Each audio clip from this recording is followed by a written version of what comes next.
Kersanipun para alim, para ulama ingkang tansah kula bakti mangken. Kersanipun panjenenganipun Bapak Mulyadi sekalian Ibu Jumrodun sakeluarga agung. Sumrambah dalam kersanipun panjenenganipun Bapak Kasiman sekalian Ibu Rantinah ingkang tansah kula hormati saha kula bekteni. Kepareng yang kalau anggen pun ngadeg ngarsa panjenengan boten ateges ngirangi suba sita kawula matur pinangka dados atur ing pamundhut saking panjenenganipun Bapak Mulyadi sakulangsa agung. Anggen pun netepi darmane asepuh ngentas pitulus putra putri atmajanipun kinarya titi wancining panggihing sirat maja penganten datang ing pangajap umbul ing wasana katur ngarsa panjenengan nyun sarengan ngarsanipun Gusti kang karya dumadi mugi lumaksana ning sirat maja penganten kekalih tansah pinaringan kawilujengan kalih selir ing sambikala saged pinangun kula wangsa ingkang mawaddah sakinah dalah warahmah amin ya rabbal alamin. Niki nun sewu Mbak Dian mengke dalan sing kangge ngantene liwate pundi dikondisikan sekalian ya supaya nanti bisa enak. Nyun pangapunten nggih ibuke tamune rada geser yen mboten napa nun sewu ya supaya bisa untuk lewat gitu aja. Para rawuh sami pandhapyaning adicara madaling paswanan sirat maja penganten putri kepareng norinatap ing gending panghargyan. Iki non sewu besane saking pundi? Limbur TKA SP SP3 Sunda napa Jawa? Jawa. Bisa bahasa kayak kiye? Ngerti?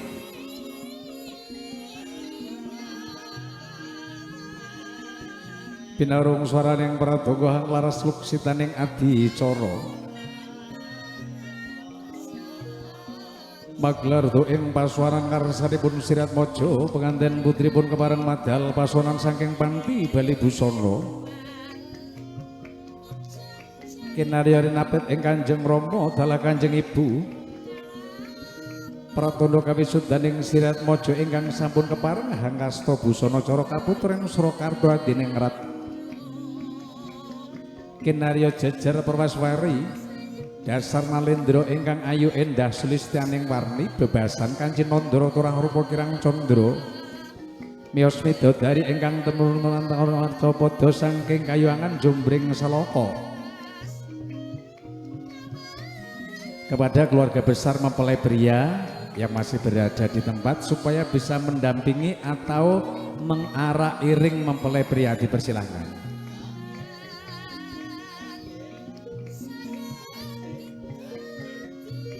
Sedya mandura ketingaling sirat maja penganten kekalih ingkang sampun kepareng hangasta busana cara kaputren Surakarta dening rat kangasta busana arwang cemeng sinulam benang kencana pating panclurat pating sumobyarya dasar pasuryaning sirat maja penganten putri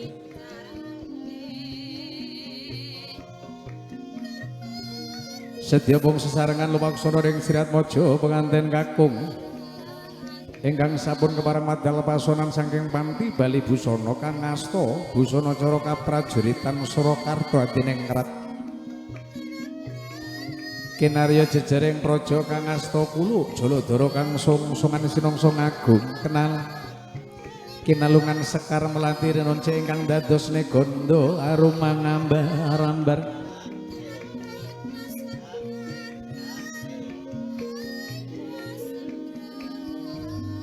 mempelai pria berjalan pelan-pelan berhenti di depan among tamu. Monggo Mas. Mempelai pria masuk aja pelan-pelan berhenti di depan among tamu biar gak terlalu panas. Monggo.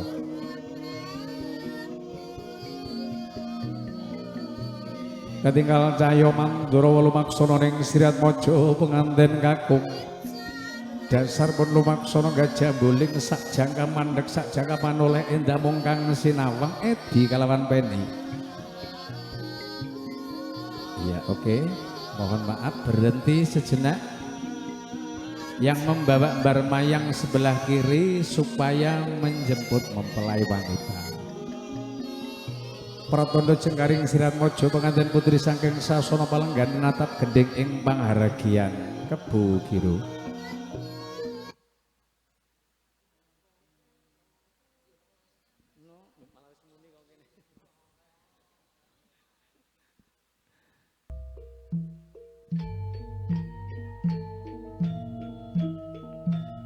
Pratandha Jengkaring Sirat Mojo pengantin putri kadherekaken sang satira kembar ingkang sampun kepareng hangasta sekar mayang sekembaran pratandha papujaning Dewa Daru Jaya Daru.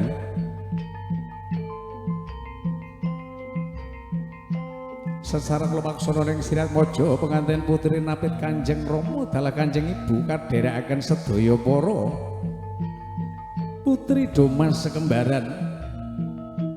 Kembar busanane, kembar dedeke, kembar ayune, kembar samodayane.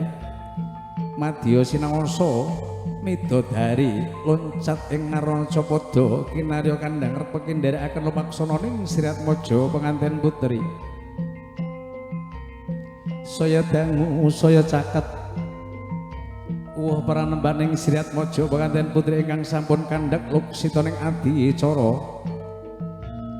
Ketinggal catur netra kocak onda randir ndo katresnan agung Prandapa Sirat Mojo pengantin kekalih ingkang riniti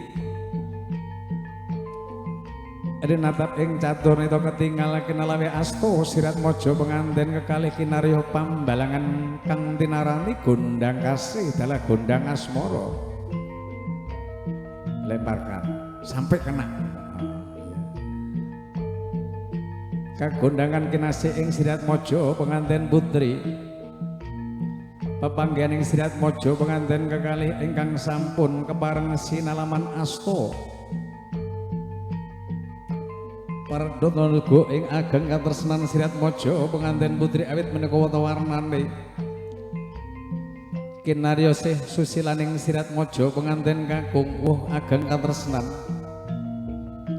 sinalamaning Sirat Mojo pengantin kekalih siniram tirta suci saking bokor kencana kang tinarani tirta setaman mancawarna ya tirta pawitasari ya tirta suci dataning pengajap mugi lelebaning bebrayan agung tansah kanebehaken saking suker taning jagat wastika ning gati awit menika wau warnane tinukaring sekar mayang sekebaran pratandha papujaning Dewa Daru Jaya Daru kinarya Sirat Mojo anggen pala lumban bebrayan agung tansah tinali ageng ing katresnan agung. Sirat Mojo pengantin putri ketinggal sampun tanggap ing sasmita ndodhok sak seba senuku suku mari kelutapak ing asta pratandha ageng duk katresnan Sirat Mojo pengantin putri atur sungkem pangabekti ngarsanipun sang nata Sirat Mojo pengantin kakung maminta mugi anggen palulumban bebrayan agung tansah pinaringana kawilujengan lan saged ndadosna pangayomaning kula musagung patuladaning sedaya para kawula kinasih kawelasan ketinggal kinalawe asta Sirat Mojo pengantin kakung sesarengan jangka luksita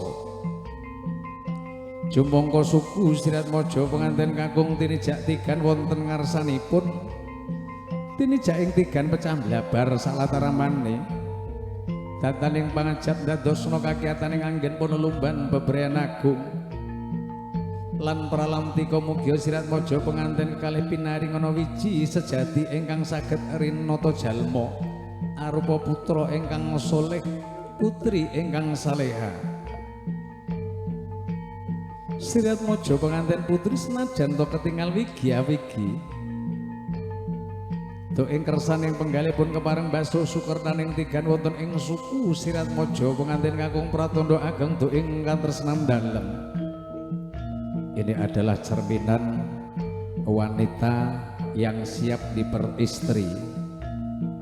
Adalah wanita yang berarti mereka sudah siap untuk berbakti kepada suaminya. Maka harkat martabat seorang suami, wanita turut bertanggung jawab untuk menjunjung tinggi. Kotoran telur itu adalah cerminan dari kotoran yang sangat menjijikkan. Tapi bagi seorang istri yang setia demi kekasihnya tercinta agar tetap suci dari kotoran, maka dia relakan untuk membasuhnya. Jinong poning sirat mojo pengantin kakung pun ketinggalaken lawe asto. Pratondo jengkar swasono sirat mojo pengantin kekalih kinarya undang Nuswantara. Sekar Banjar Bumi Pertiwi kinarya hanek seni lumaksana ning sirat mojo pengantin kekalih. Pratondo andum ing pandonga mugi anggen paluluban beberan agung tansana gandeng renteng-renteng hantut runtut-runtutan boten ginggang sak ritma paribasane. Mugi tansah dawa panjang tinucaping dhuwur kunjung kawibawane. Paripurna undang wong Nusantara sirat mojo penganten putri pun kepareng jejer wonten sisih kiwanipun. Mbak, sisih kiwa, Mbak.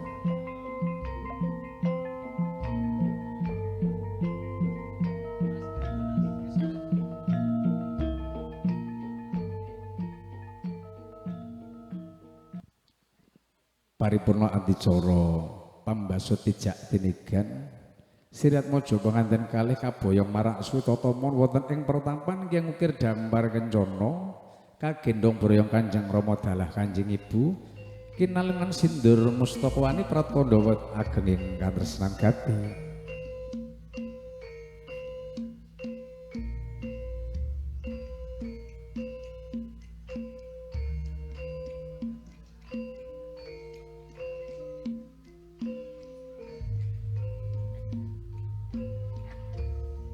Pratandha susila pamboyong ing sirat mojo penganten kekalih kagendhong broyong Kanjeng Rama jalah Kanjeng Ibu marak to switata wonten ing pertapan nggih ngukir dambar kencana lumaksana lolonan saya dangu saya caket. Para lamtika kinarya lumaksana ning sirat mojo penganten kekalih kang tinarani ing ngarsa Suntolada ing madya mangun karsa tuturi handayani. Ing ngarsa sun paring patuladaning sedaya para kalwadasih ing madya winangun karsanipun sirat mojo penganten kekalih tuturi handayani sedaya sentana sanak kadang wadya bola generobyo andum ing pandonga. Murih ing kawilujenganing sirat mojo anggen palelumban bebrén agung. Saking lumaksana ning sirat mojo penganten kalipun kepareng minggah wonten ing Siti Hinggil angka sepindah Ginaturata. Pratandha jejaring praja dalah ing Perweswari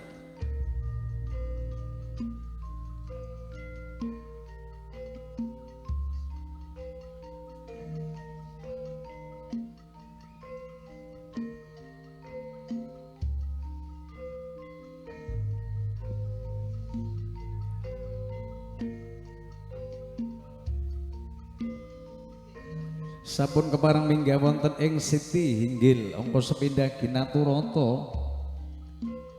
Pratandaning sirat mojo penganten kekalih kinarya jejel praja lan Perweswari senajan to ndadosna raja sedina ratu sedalu.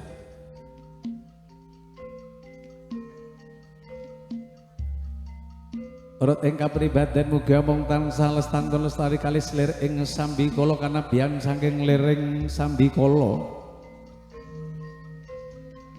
Bapak madhep nganten kakung, madhep ngadhep nganten kakung. Nah, cekel pundake, berikan doa terbaik pada putra putrinya, hembuskan di keningnya lalu dudukkan, monggo. Pokoknya dongake sing apik kanggo putra putrine. Bismillahirrahmanirrahim. Allahumma sholli ala sayyidina Muhammad.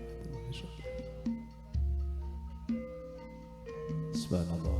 Alhamdulillah wala ilaha illallah Allahu akbar. Monggo legahke.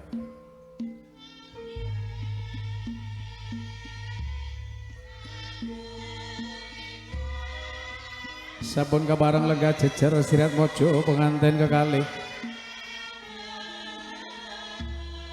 kinarya rinata ning adicara kalajengaken adicara sungkem pangabekti.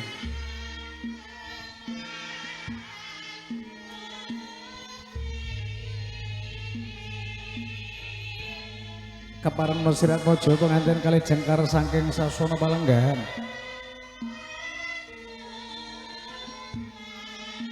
Atur sungkem pangabekti ngarsanipun Kanjeng Rama dalah Kanjeng Ibu.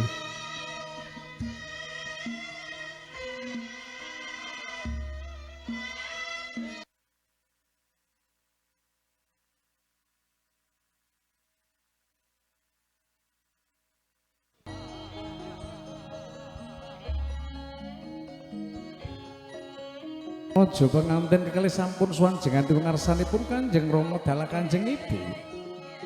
Ndodhok sak sebo seneng usuku mari klutapak ing asta doing nguni nalika semanten. Aduh Kanjeng Rama.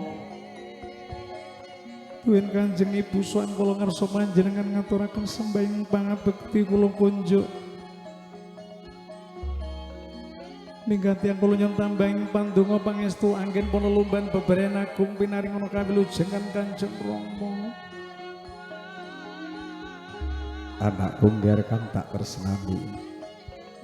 Sowanmu wis Rama tampa pangestuku wae tanpa ana ngger. Kula tampi asta kekalih dina pundi wonten mestaka ndadosna jimat paribipun paduka Kanjeng Rama.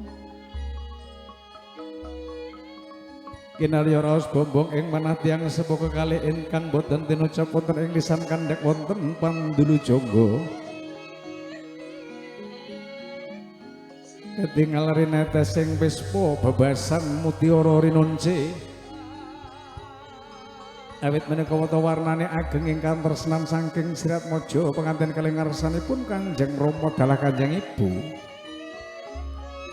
Kalajengaken suwanjengan dika pasuwanan Sirat Mojo pengantin kekalih wonten ngarsanipun Kanjeng Rama dalah Kanjeng Ibu saking Sirat Mojo pengantin kakung duke nguni nalika semanten. Aduh Kanjeng Rama. Tuwin Kanjeng Ibu suwan kula ngaturaken sembahyang pangabekti kula kunjuk. Ninggati kula nyuwun tambahing pandonga pangestu anggen kalulumban bebaran agung pinaringono kawilujengan Kanjeng Rama. Anakku ngger. Suwanmu wis Rama tampa pangestuku wae tanpa ana ngger. Kula tampi asta kekalih dina pundi wonten mestaka ndadosna jimat paribipun paduka Kanjeng Rama.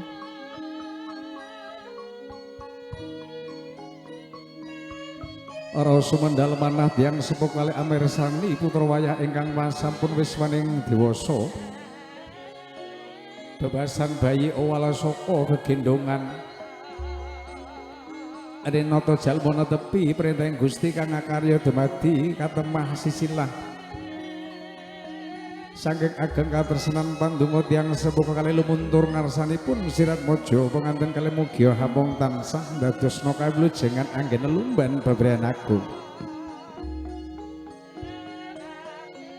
Kinarya saking jengkaring Sirat Mojo pengantin kekalih lumaksana sesarengan tampak ing asta lelenggan wonten ingkang ngukir dampar kencana rinenggara rencening adicara enggah kalejengaken.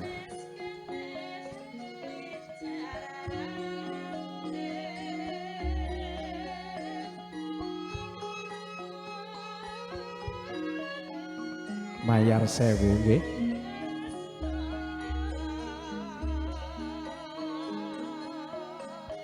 Keparang nami gawon ing Siti Inggil Ginaturata Putri Domas Sekembaran.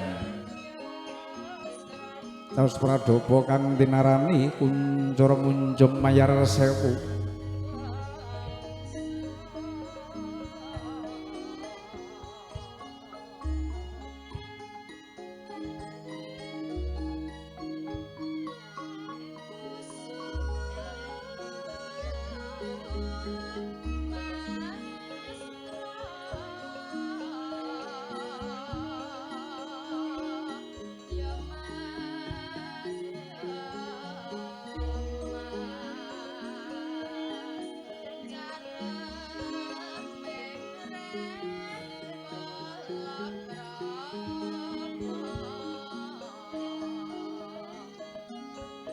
Kipase dinggir kerian Mas.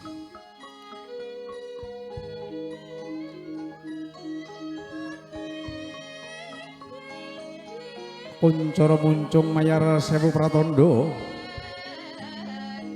tulak tulodoning Sirat Maja penganten kekalih anggen Panalumban bebaran ageng kanebahaken saking pepetenging jagat kinarya sumunaring cahya nuninggi sumunaring Sirat Maja penganten kalih kuncara anggen Panalumban bebaran agung.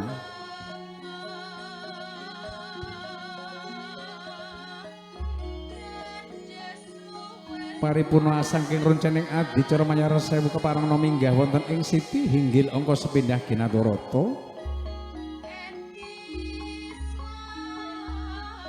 Sang Yekti Putri Domas kembaran ingkang sampun kami toya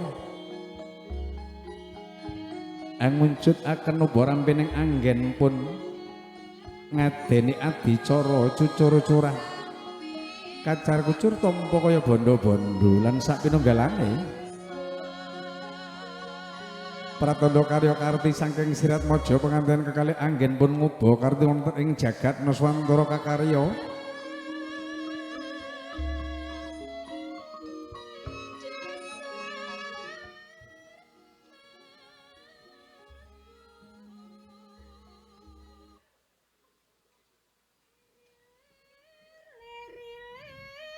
kakucuraning Sirat Maja penganten kakung samudyane den kucuraken boten wonten ingkang hangujawani katilangsang samudyane ingkang sampun rinampi ngarsanipun Sirat Maja penganten putri raos bombong manah Sirat Maja penganten putri sampun keparenghan nampi kucuraning dani awit pratandha kangge syarat sarananing wonten ing gegesangan wonten ing jagat Nuswantara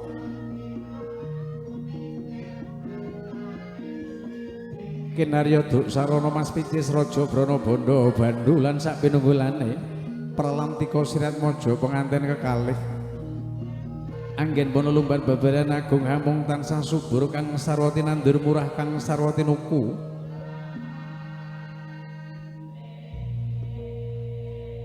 paripurna adicara kacar kucur kalajengaken adicara dhahar kalimah supados kepareng minggah wonten ing siti hinggil angka sepindah Ginadarata Sang Putri Domas kembaran ingkang angka kalih sameta dedhaharan arupi sekul petak lelapan empal menjangan saha gegodhongan pratandha kakaryaning wonten ing jagat Nuswantara ingkang samudyane bekti ndadosna dedhaharan kang tinarani dedhaharan ingkang halal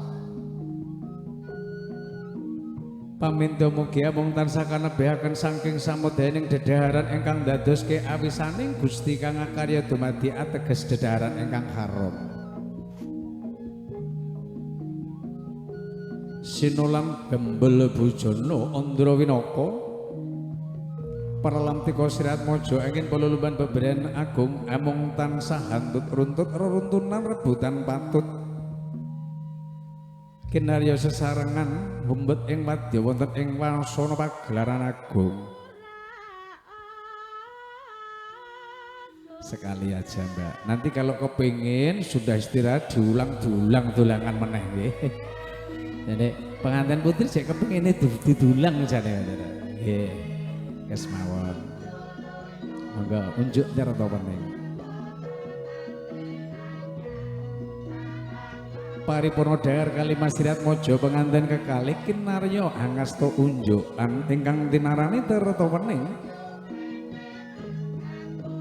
mugi saged bucar sukertaning batos manah ingkang boten gati lan dadosna sucining diri anggen Panalumban bebaran agung suci manahipun suci tindak lampahipun suci samudyaning hamung tansah netepi perintahing Gusti kang akarya dumadi nebi awisane pratandha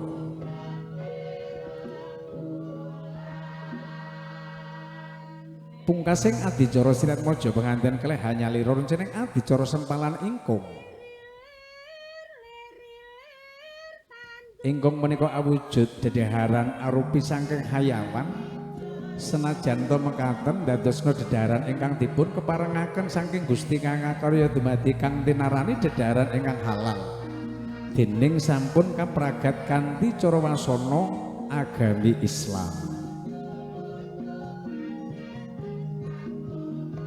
Pralam tika sapunduring kula panjenengan sami ngarsanipun Gusti kang akarya dumadi boten kinarya Mas Picis Raja Brana Bondo Bandolan sak pinunggalane. Namung amal kesaenan ingkang sagedna den tampi saking kersane Gusti kang akarya dumadi lan dadosna mawiji swarganing Gusti kang akarya dumadi. Ya oke, angkat. Bismillahirrahmanirrahim. Tarik sampai putus. Yes. Angkat biar dipoto. Ini bertanda kalau seorang suami itu harus lebih kuat daripada istri. Terbukti dari ingkung yang ditarik ternyata suaminya mendapatkan yang lebih besar. Ya, dipun pundhut dagingnya dipun dulangaken. Monggo. Mboten sak kata-kata tukang riasi ya pengen niku soalé. Engko ngengeh ana. Mesine barang.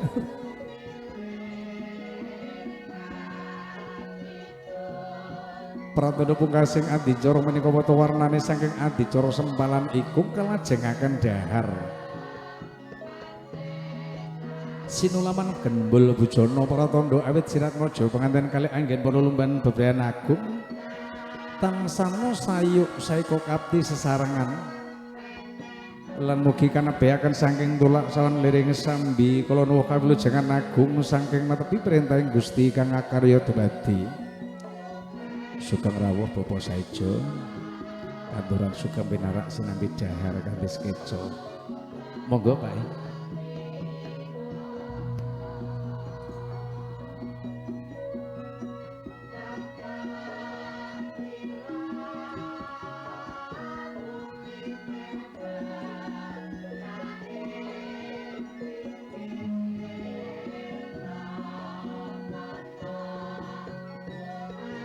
Sampun Mbak.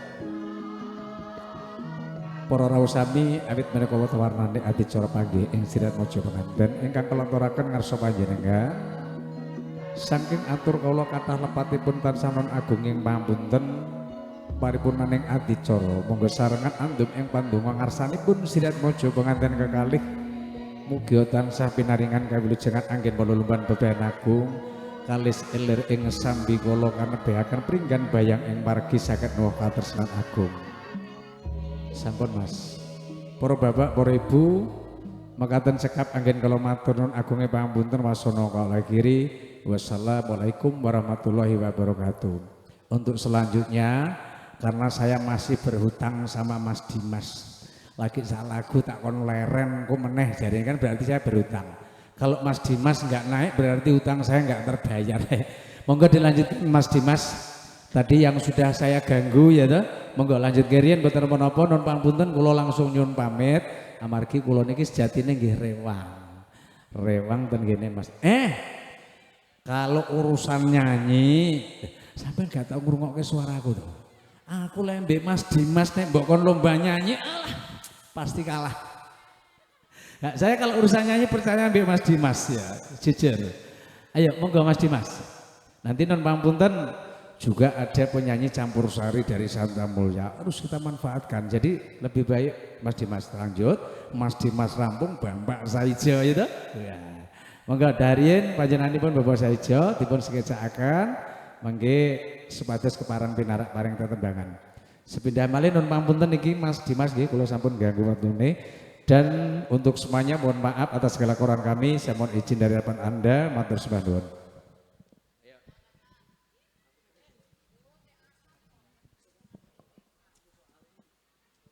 Jik, jik.